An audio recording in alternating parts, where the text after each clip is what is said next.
used to watch Electric Company. Okay. Yeah, do you know that show? No. No. Look how perfected is electrically electric. So use it as the right thing.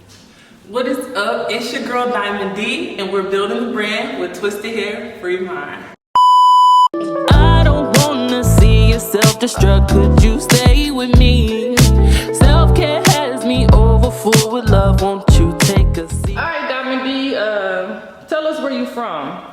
I'm from Kansas City, Missouri, born and raised in the 30s, but I graduated from Northeast. Okay, so what was it like growing up in the 30s? Oh my God, it was wild. You know, the hood is the hood. My grandma always made the best of it. She always found ways to incorporate love into the hood setting. Cook for people, took care of us, took care of our neighborhood. So what made you get into music? Like, what sparked your music interest? So ever since I was a girl, I've been fascinated with music. At the age of 3, I used to watch Leah rock the boat in front of the TV and practice the choreography. So I guess just learning different choreography from different artists as a kid watching BET. The very first rap I learned was Trina's Right There remix before I learned my ABCs. So my grandma banned me from BET.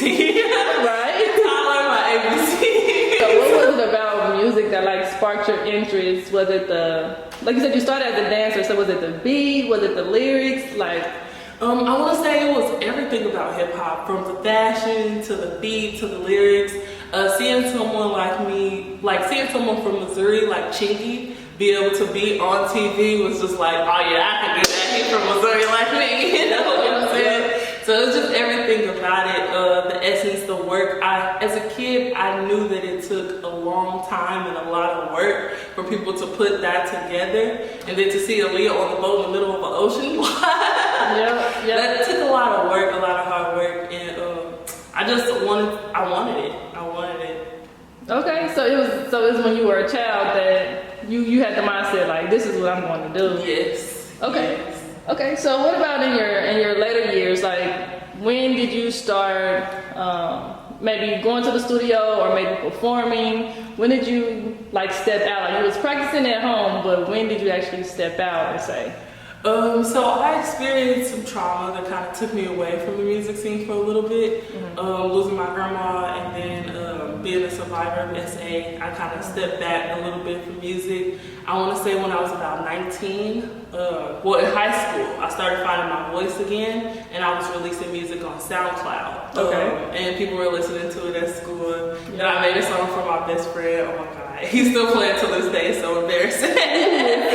So SoundCloud in high school kind of helped me get my foot back in the water. And then when I was 19, I went to the studio, actually started experimenting with writing music for other people and myself. I was in a group with 2 other girls. We were supposed to be like the female Migos.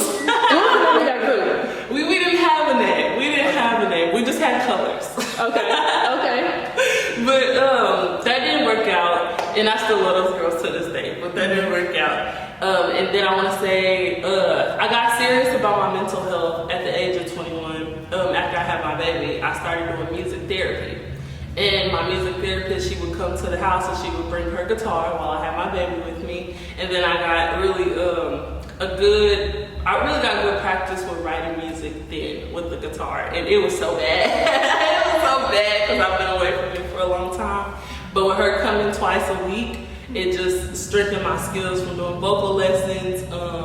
And then I would have these emotions inside of me. I'm like, okay, now it's time to make them round, put them on paper, and like turn them into bars. So music therapy really helped me as an artist step out.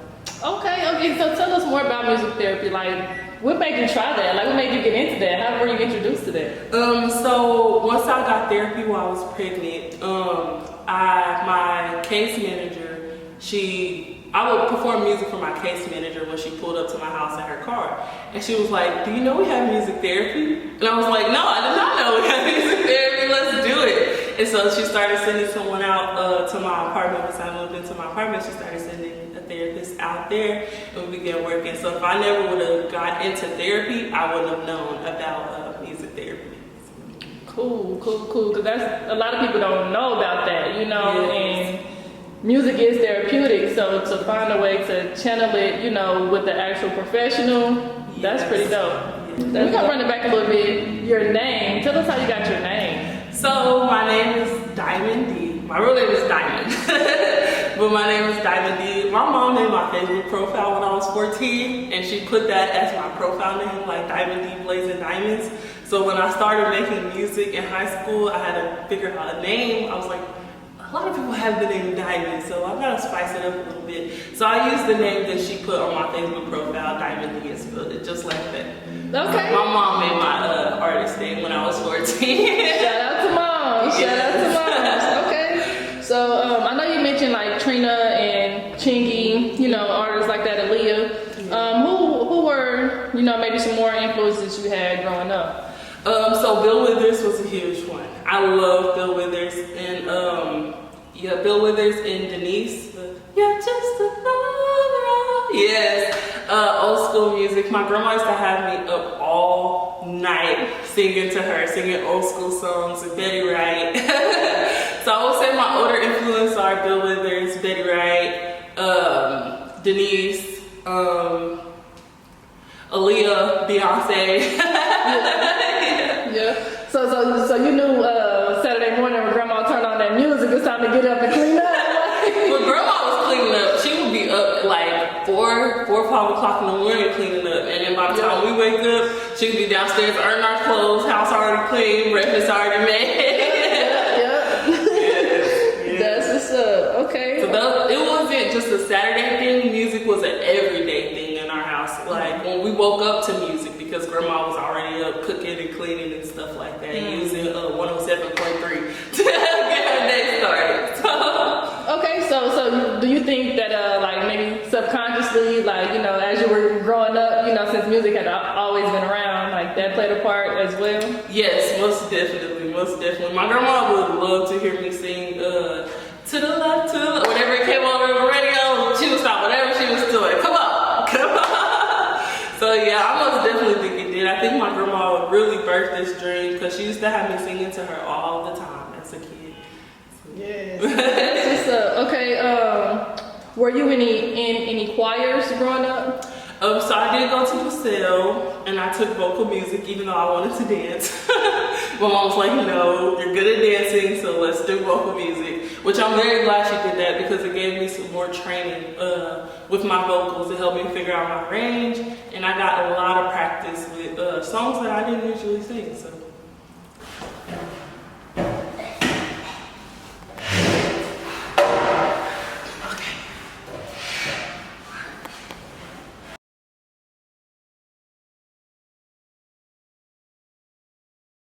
Musical artists, maybe local and mainstream, that you would hope to work with in the future? My all-time favorite is Kai Colors.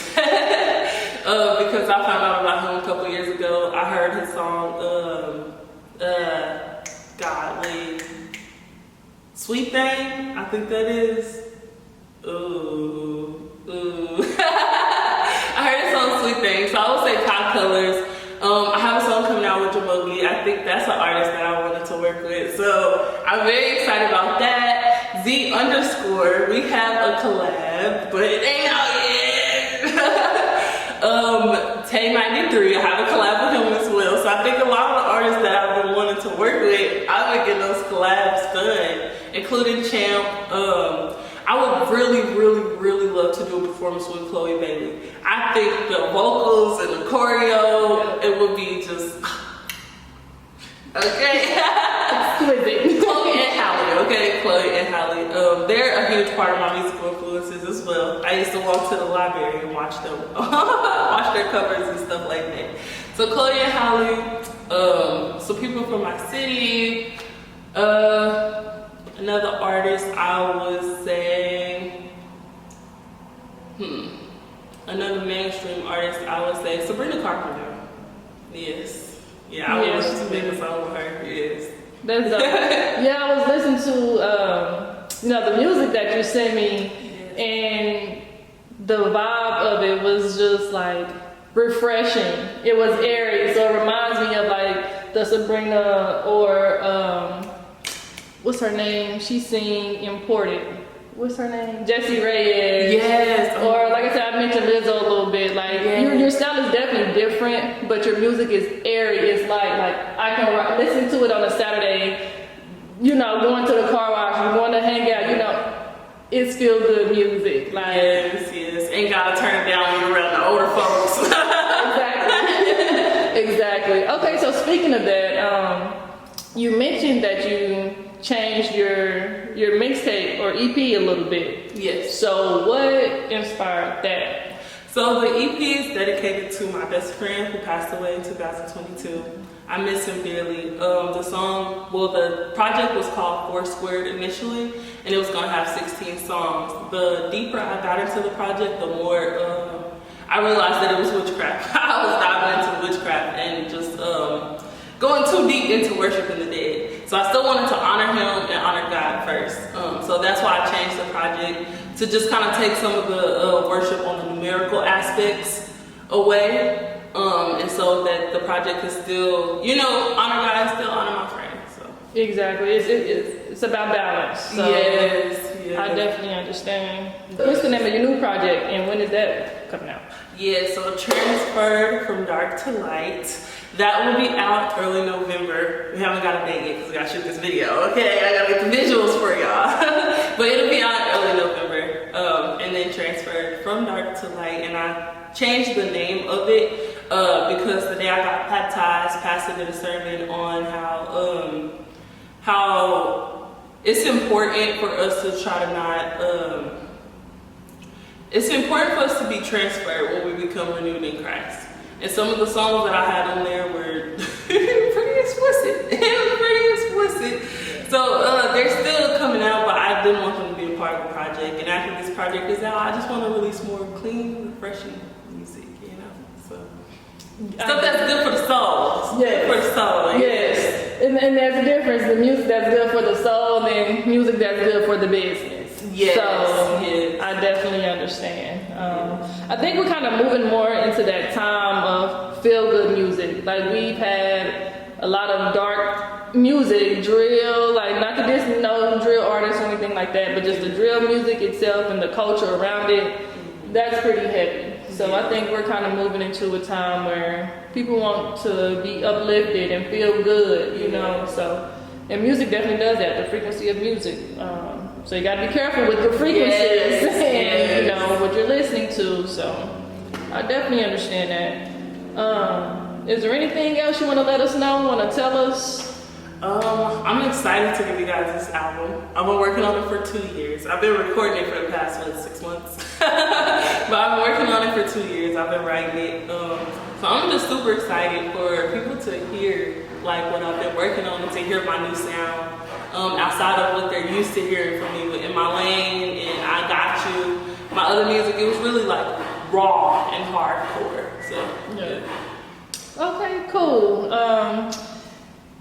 This is a bonus question. I didn't put it on here, but bonus question. If you could tell your younger self anything, what would you tell her? I would tell her to don't rush to meet others' expectations of what they feel art should be. I know it took me a couple years to release music again, and that was just because I wanted to release something that sounded good and not just put out anything. Also, it took me some time to find my sound and myself through artistry. And so I feel like if I would have rushed that project, it would have been chaotic in front of the whole world. So I would say, if I could talk to younger Dym, I would say, be confident and don't be afraid to take your time as an artist. Don't feel like you have to rush to meet expectations and deadlines that everybody else places on you, because this is your journey. Agreed. I like that. All right, Dym, it was good sitting down with you, and I look forward to talking to you later. Yes. We could